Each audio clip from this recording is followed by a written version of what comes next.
I know what you're thinking. Cthulhu, how are your tentacles so impeccably maintained during international crises? I'd answer you. Truly I would. But at this precise moment, I am hijacking the Pyramid of Giza while it is being airlifted to the British Museum. Why, you ask? Because every competent divine authority is on vacation, and the defense of post-colonial ethics has once again fallen to the squid who alphabetizes apocalypses for a living. Picture it. The desert sky is thick with rotor-wash and irony. 3 cargo planes, painted the color of unearned confidence, strain against the weight of 4,000 years of architecture. Their mission, repatriation by force majeure, is supervised by men in reflective vests labeled Department of Creative Accounting. A phrase so catastrophically British, it may qualify as an incantation. The pyramids dangle beneath them like hostages to bureaucracy. I clicked the divine walkie-talkie at my hip. Medjed analysis. Static flares followed by a voice vibrating with misplaced confidence. Observation: the mortal's flight craft is structurally unsound, their tea supply inadequate, and their leadership visibly unblessed. Permission to declare the endeavor unclean and wrap everyone in linen? Denied. Focus. You're inside the aircraft. What do you see? I see incompetence, Master Cthulhu, sir. Layers upon layers of it. And, oh, Osiris preserve us. The linen's filthy. They've wrapped their seats in a synthetic abomination. It's like linen that's lost its faith. Medjed. What? Status report. Not textile critique. Behalves. The sound like wind in an empty tube. Very well. The enemy is preoccupied with logistics. One mortal commands the machine through a stick. Why, I cannot fathom. And another one yells about turbulence, as though Sekhmet herself is gnawing at the wings. There's no discipline, no ritual, not even a hymn to aerodynamic divinity. It's chaos, Master Cthulhu. Organized chaos. Can you disable them quietly? Quietly? He snorts. Do you think Sekhmet runs into the battlefield like a house cat? Do you think Ra knocks politely at dawn? No, sir. I was born of thunderous administration. I am the executor of divine hygiene. Wait, one of them is offering me a sandwich. Decline it.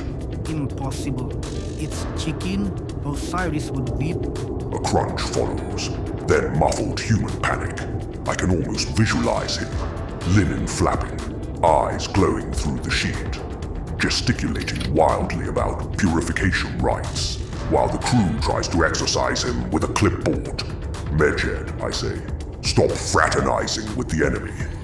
I'm not. I'm educating and enjoying. Do you know they refrigerate offerings? What kind of heresy keeps sacred food at suboptimal warmth? And these biscuits, so dry, so colonial, if Sekhmet tasted one, she'd declare war on the entire Commonwealth.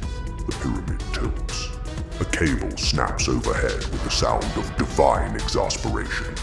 Medjed, you were supposed to be subtle. I am subtle. He protested. For a poltergeist of my station, this is the height of restraint. I haven't even thrown a single mortal yet. I exhaled slowly.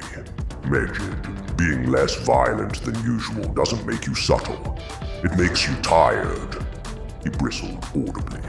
You have no idea how difficult it is to haunt discreetly. I phase through walls, I whisper through centuries, I waft tastefully, and still everyone says, oh look, there goes Medjed, the loud one. Perhaps, I said, gripping the pyramid's edge, because you announce yourself like a divine foghorn every time you enter a room. That's cultural expression. he insisted. We are a pantheon of spectacle, not librarians. I resent that. He huffs over the line, indignant linen flapping somewhere near the cockpit. And another thing, Master Cthulhu, they've got linen, terrible linen, synthetic, impure, insultingly threadbare. I saw one mortal sneeze near it, and I swear the fibers whimpered. I raised an eyebrow the way only an elder god can. Medjed, it's just upholstery, not a funerary rite. Although I admire the personification. Yes, but still, He growled. even this travesty has standards. At least it's not that fake Egyptian 1,000-thread count to abomination they sell at Walmart. You can smell the polyester pretending to be piety. I make the mistake of responding. Medjed, just how much linen does Egypt even have? There's a long pause, the kind that implies divine calculations are being performed with the seriousness of war. All of it, He declares at last. every thread, every strip, every funeral wrapping ever spun. Do you understand the responsibility that entails? I am the guardian of sacred fabric. These mortals keep it in museums. Behind glass, linen needs to breathe. It's a living substance, an extension of purity itself. Medjed, focus. Sir, do you polish your tentacles with polyester? That question is both offensive and irrelevant. Exactly. You see my point? He bellows and shouts triumphantly, obviously going on a tangent and eating more food. He was possibly in their break room shouting at the pilots. It was predictably difficult to tell against the pyramid's turbulence. It's the same principle. Linen is skin, it's memory, it's history woven by the gods themselves, and they are using it to mop coffee. A second cable snaps, raining debris past my shoulder. That wasn't the wind. Medjed was doing exactly what I told him to do. Distract the pilots until the ropes give out. Unfortunately, his interpretation of distraction involved materializing in the cockpit to lecture them about post-colonial linen ethics and eating their food rations. Through the haze, I can just make out his glowing outline, flailing like a bureaucratic banshee. Medjed, I said, voice sharp in his earpiece. Subtlety. Remember, we're here to make the ropes fail, not announce divine intervention. Static crackled.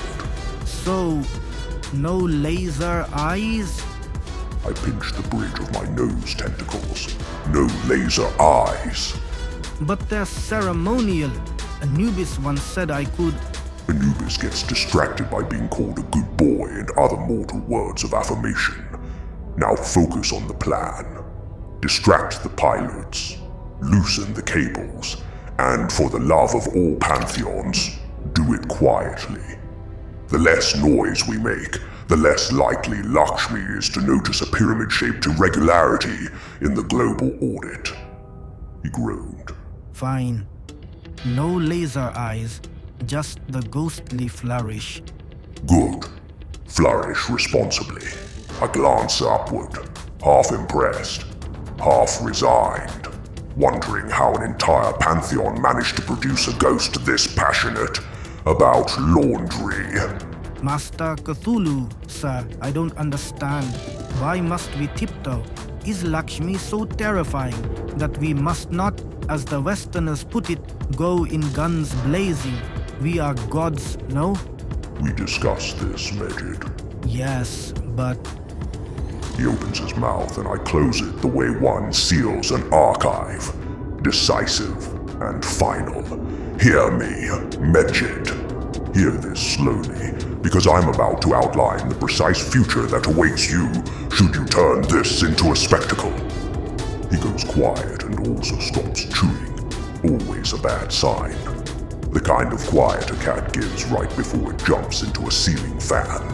If Lakshmi catches wind of this, I begin, we will both be dragged into what the library officially classifies as a lecture without end.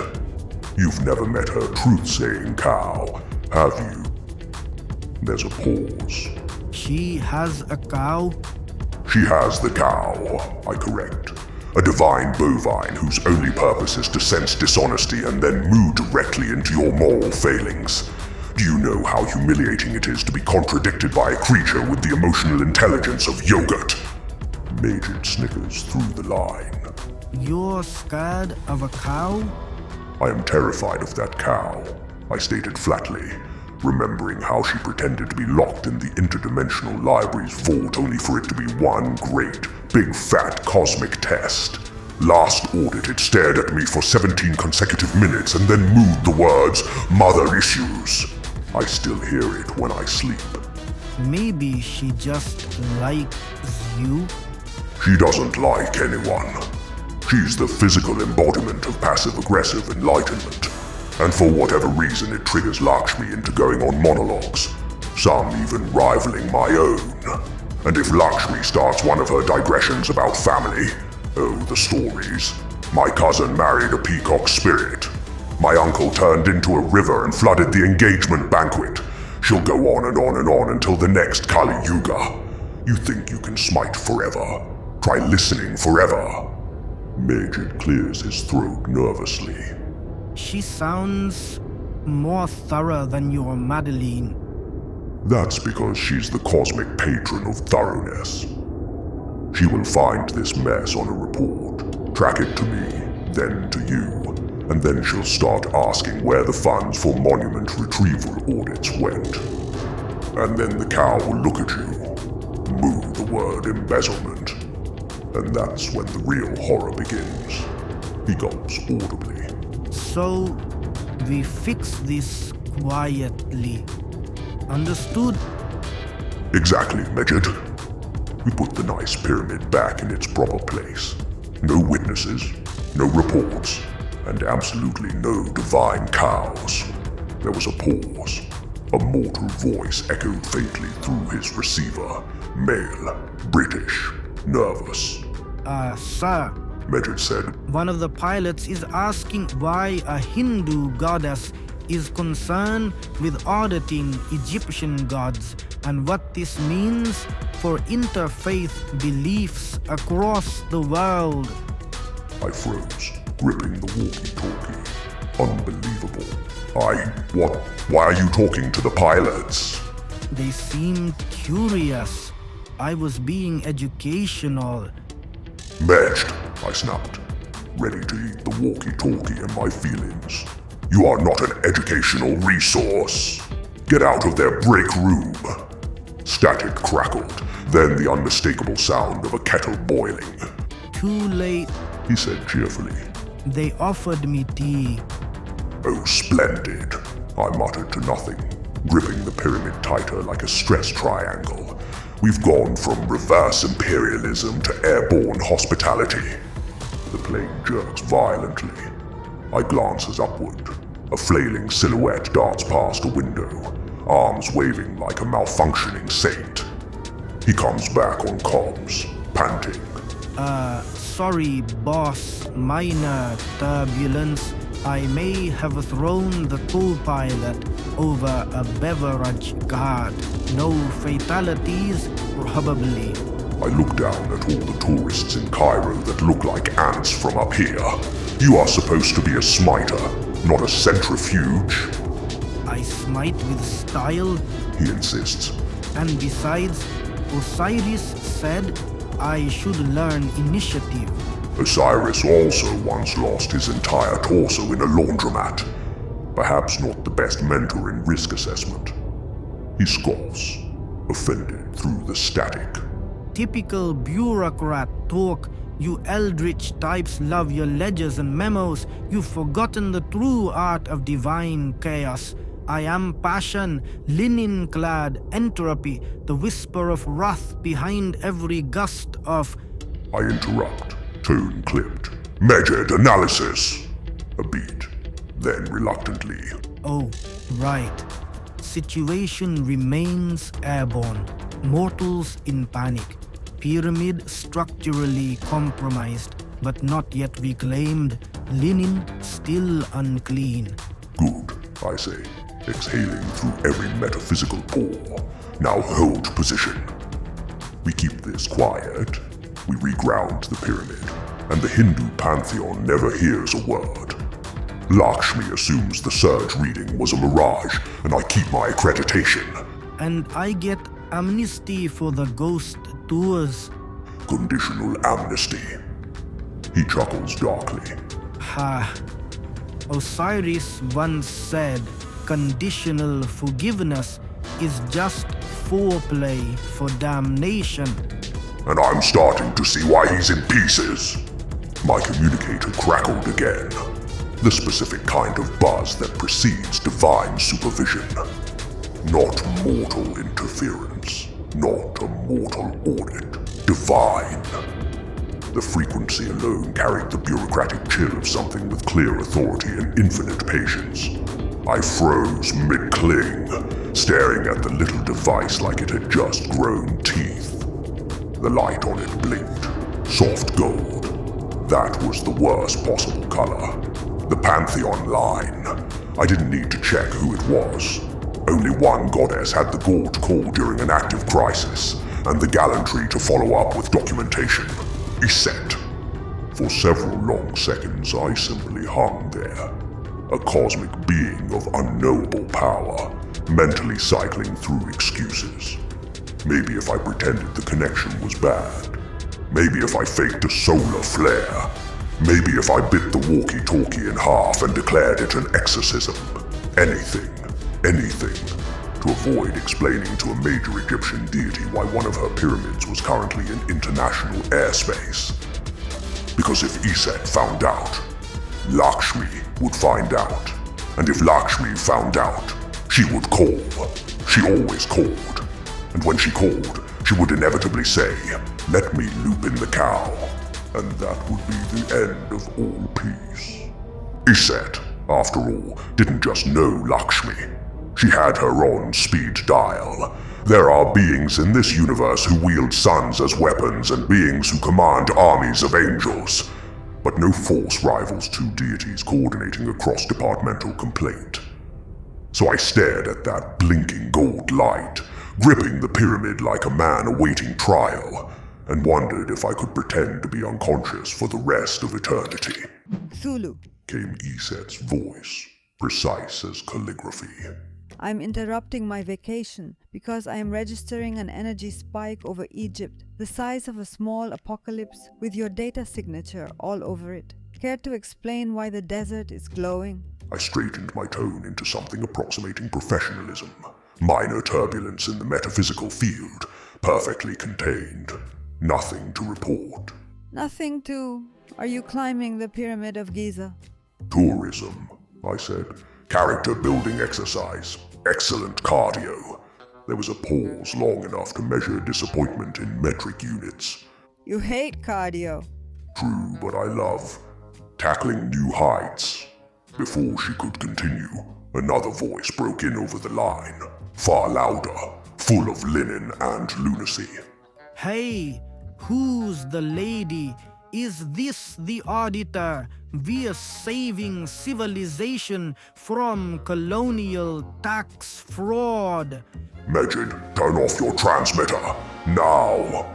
Can't hear you. I'm too busy maintaining our dominance. What? Iset's voice swelled louder and more alarmed. Who is that? No one, I said too quickly. Background ambience. Probably just the wind and linen. Really, Cthulhu? Because that sounds an awful lot like a problem to me. And I can hear linen, so I suspect I know who you're covering for. And he wears covers, so I know. Medjed continued at full volume, his voice muffled by the roar of engines. Listen up, bureaucrat lady. The humans stole our triangle. We're stealing it back. This is called reverse imperialism. There was a pause, one of those silences that feels like the air itself just filed a complaint. Then came Iset's voice, smooth, poised, and absolutely lethal. Reverse imperialism? Who authorized you to engage in metaphysical diplomacy, Medjed? The linen rustled audibly through the comm. Iset, great mother of the two thrones, your grace, how lovely to hear your voice again. I was just, executing your divine mandate of eternal vigilance. My divine mandate, She said coolly. was to ensure the peace of Egypt while the Pantheon was on retreat. I do not recall it, including high-altitude hijackings. Medjed said undeterred. But vigilance requires flexibility. The mortals are cunning. They tried to fly away with our cultural heritage, and as your humble servant, I responded with initiative, ghostly flourish, if you will. I will not. She cut in. You were left on sentry duty, not theatrical exhibition. I entrusted you with the land of our ancestors, not airspace management. Medjed's voice faltered, then returned louder, forcedly proud. I acted in the spirit of Egypt. I protected her relics. And you're flapping in the wind with an eldritch squid on our sacred pyramids. Why? I sighed, still clinging to the pyramid, knowing we couldn't keep making excuses. To be fair, I interjected, his madness is at least patriotic. Cthulhu, you should know better than to get involved in this sort of meddling. Iset said without missing a beat. If you're complicit in this, you'll be included in the incident report.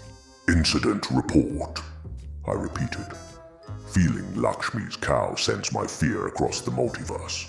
Surely this qualifies as a misunderstanding. Misunderstandings don't glow on 7 divine surveillance networks. She replied. Iset, I said, switching to my best bureaucratic appeasement tone. Please.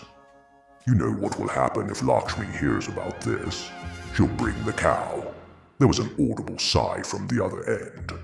Ugh, don't remind me of that creature. Medjed, of course, was still talking. You know what? I don't care. The one that moose the truth, I could take her. Medjed, She said, voice now glacial. if you so much as look at that cow, I will wrap your linen so tightly you'll rattle like a ceremonial maraca. Unfair. I was fulfilling my sacred function.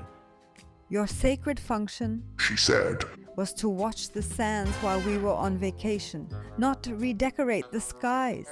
And yet the skies are safer. he shouted. No thief shall touch the glory of Egypt while Medjed flies. I stared at the walkie-talkie in my hand, genuinely impressed by the confidence required to sound proud while airborne, and failings at physics. Iset's voice snapped through the static again. Look, I don't want to know how this is happening, but you both will return the pyramids immediately, or I will call Lakshmi and have her audit both of you. Panic is a blunt instrument on gods. I tried to wield it like a scalpel. Iset, listen, this is containable. We can reground the monument before anyone files a cross-realm claim. No forms, no press releases, no ritualized humiliations. A quiet restitution, a polite apology in the right language, maybe a modest offering of... The pyramid lurched, bringing me back to the realization we were about to leave Egypt for good. And in that moment, as the wind tore my robes into flags of frustrated decorum, I considered the true economy of divine intervention. That sometimes the only effective technique is to become a weight so literal that the world responds the same way a ledger does to a heavy debit. I had hoped, foolishly, to avoid that today. I sighed the kind of sigh that shakes theology. So be it. The world slowed. The air thickened. The cables connecting the planes to the pyramid trembled like strings about to break a song. And for the first time in several centuries, I allowed myself to exist in full measure. In other words, I went full eldritch and transformed. The mortal eye is not designed to perceive mass as intent. My shadow folded over the desert, blotting out day. The plane's engines choked as gravity reconsidered its loyalties. I expanded, not in fury, but in bureaucratic necessity. The way an overdue report fills every inbox until the entire department collapses under its weight. The pyramid shuddered, its stones singing with recognition as they rejoined the ground. The cables snapped like oaths unkept. Air screamed and metal buckled. Every mortal aboard the fleeing craft will, I suspect, spend the rest of their short lives explaining how they once outflew thunderstorms. The desert trembled with the last echoes of my intervention. Sand cascaded off the pyramid's flanks in lazy sighs. The cables lay in ruins. The planes were probably lost in Egypt's rotating sandbox somewhere by now. And now, silence. Glorious bureaucratic silence at last. Then, through the static of the walkie-talkie, came a voice I hadn't heard since the last Waffle House incident. Posh, nasal, and politely decomposed. Terribly sorry about all that, sir. I may have accidentally started the British Empire again. Oh no, not him. For the benefit of anyone new to my endless employment tragedies, Jarvis is my zombie butler. He followed me home from an apocalypse several millennia ago, and never left. He pours coffee when I go to any Waffle House, folds invoices, and sheds body parts whenever he sneezes. He also runs the British Museum's Department of Creative Accounting, as I'm now discovering, a bureaucratic tumor he founded specifically to justify every questionable receipt since Babylon. Imagine a rotting woodhouse with a clipboard, and you'll understand my suffering. I stared at my walkie-talkie, and then up at the plane circling like vultures. Jarvis? Indeed, sir. Head of the Department of Creative Accounting, recently promoted by, well, myself. I do hope this isn't a bad time. Every divine nerve in my body twitched. Jarvis, I said slowly, tell me you did not just attempt to repossess Egypt. He sounded genuinely offended. Not repossess, sir. Re-invoice. There's a difference. Medjed's voice crackled in, delighted. Oh, is this the British ghost who smells like bureaucracy? Yes, I growled, and apparently rebellion. Jarvis coughed dustily. Rebellion, sir, is such a strong word. Let's call it managerial feedback. I rubbed two colossal tentacles across my temples. Managerial, Jarvis. You hijacked an entire pantheon's architecture because I wouldn't let you expense croissants. Well, when one's professional contributions go unappreciated for several millennia, one begins to seek alternative accounting strategies. Jarvis adjusted his tie, or tried to. It disintegrated halfway through the gesture. Tell me, Jarvis, do you think you're King Charles III, out here procuring pyramids like they're new colonies? Shall I fetch you a crown and a tax form, or will your undead conscience suffice? Now, sir, he began cautiously. If I may be so bold, you can be a touch curt with your staff at times. Some would say tyrannical, others emotionally unavailable. My eye twitched in 6 dimensions. The ground trembled. The air thickened like old syrup. Somewhere in Luxor, a few surviving bureaucrats fainted from the sheer administrative pressure. Cut, I repeated, in the tongue of Rulaye. The sound came out like wet thunder and shattered 3 nearby satellites. Tyrannical. The sand lifted in waves. The Nile quivered. A distant sphinx briefly remembered all its regrets. Jarvis straightened. attempting civility amid apocalypse. Well, yes, sir. At times you raise your voice. You've called me undead filing error and the Department of Mild Disappointment. It rather hurts morale. That did it. Something deep within me, the last nerve of cosmic patience, snapped like a harp string. My shadow crawled across the dunes like a reprimand made tangible.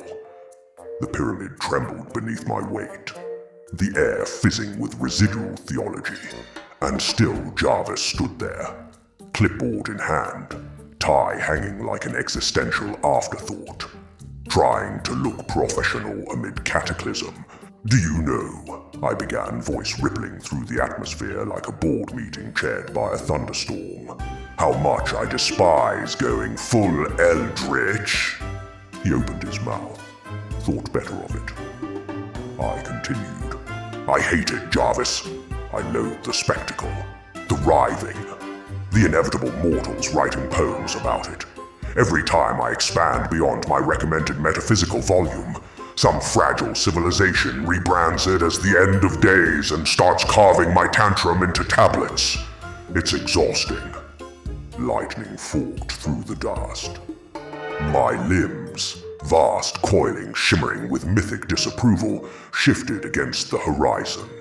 I dismantled empires for less than this, I thundered. Whole pantheons turned to footnotes because someone misplaced a sacred chalice. I erased Atlantis over a clerical error. And yet here I am, cleaning up your undead interpretive accounting project because you wanted to feel seen in the workplace. Jarvis blinked, uncomfortably calm. Sir, in my defense... No defense, I snapped and flailed like a radioactive Magikarp. Do you think I enjoy turning into a writhing cephalopod apocalypse every fiscal quarter? Do you think this, I gestured to the ruin of sky and sanity, is good for my cartilage? Every time I manifest like this, my tendons file for divine hazard pay. He coughed discreetly. You do look rather, sinewy, sir. I am radiating existential horror, Jarvis, not sinew. I flailed a dozen tentacles in sheer frustration, briefly darkening the sun. You have any idea how much cosmic paperwork it takes to fit all of this back into a robe? I will spend the next century peeling starlight off my sleeves. Sand hissed. Lightning arced across my silhouette. And you know the worst part? The mortals will blame me. Lakshmi and her soothsaying bovine will berate me. They'll all look up from their news feeds, see a pyramid covered in divine mucus and say, "Ah yes, Cthulhu must be having one of his moods again." Meanwhile, you'll be off in a broom closet somewhere balancing the afterlife's budget with crayons.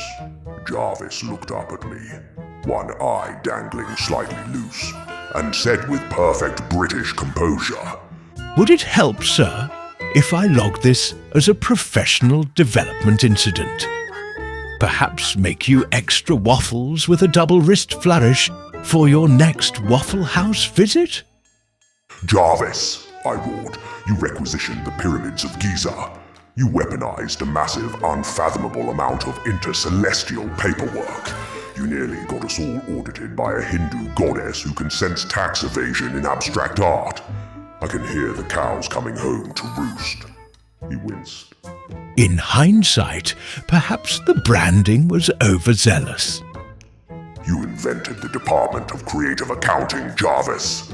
That's not an administrative body. That's something even Enron and Douglas Adams couldn't imagine in their wildest, corrupt dreams." Sandstorms erupted along the horizon. 1,000 ibis took flight purely out of professional anxiety. Sir, if you'll just let me explain... No, I will lecture, because clearly the dead have forgotten fear. I flailed a tentacle for emphasis, accidentally smashing all the croissants in my backpack. Zombies, Jarvis, are the worst butlers. You drop everything, you smell like formaldehyde and regret, and your sense of timing is worse than British cuisine. Sir... And another thing, Jarvis. Do you know how many times I've found a waffle screaming because you stored it next to the cursed syrup again? Why am I even going to a Waffle House with service like yours? That was... Silence. If I wanted decay in my breakfast, I'd purchase every single Ford in existence and buy all the company's stock. Medjed's static laughter cackled through the comms. He's scolding the undead like a nanny. And you, Medjed, I snapped, will be working with Jarvis to fix this mess. Now, I want every piece of limestone collected before ancient aliens gets a footnote on this. A replacement for the British Air Force. And my dignity. And you, Jarvis, have exactly one assignment in all this. He looked up hopefully.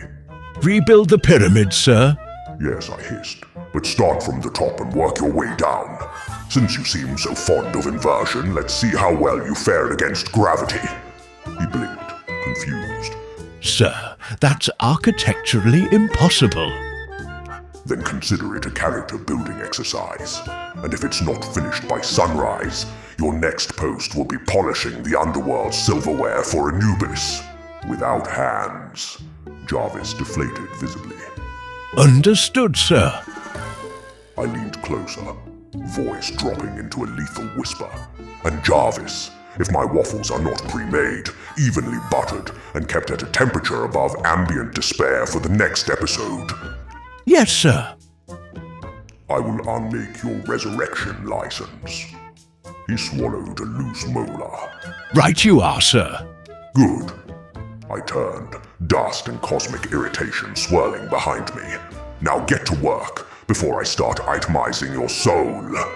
Medjed whistled softly. Boss, that was brutal. I sighed. Brutal. No, Medjed. That was management. Back in my study, the universe had finally gone quiet. The scrolls had stopped screaming. The air smelled faintly of burnt linen and regret. And for the first time in an aeon, I believed things were stable. Then a scroll slid under the door. Golden parchment. Perfumed ribbon. A hoofprint seal. And naturally a smiley face. I broke the seal with the slow dread of someone unwrapping a lawsuit. To the interdimensional library. Attention, head librarian, tentacled. Subject, divine audit of unauthorized pyramid activity. Kindly prepare all associated ledgers, apologies, and receipts. With infinite prosperity Lakshmi, verified by Cow. I stared at it in silence until my communicator buzzed. Dewey here. Came the voice, crisp as a guillotine. I've just received confirmation. The audit's live. Dewey, I said, be a dear and ask Yog Sothoth to reverse the last 12 hours.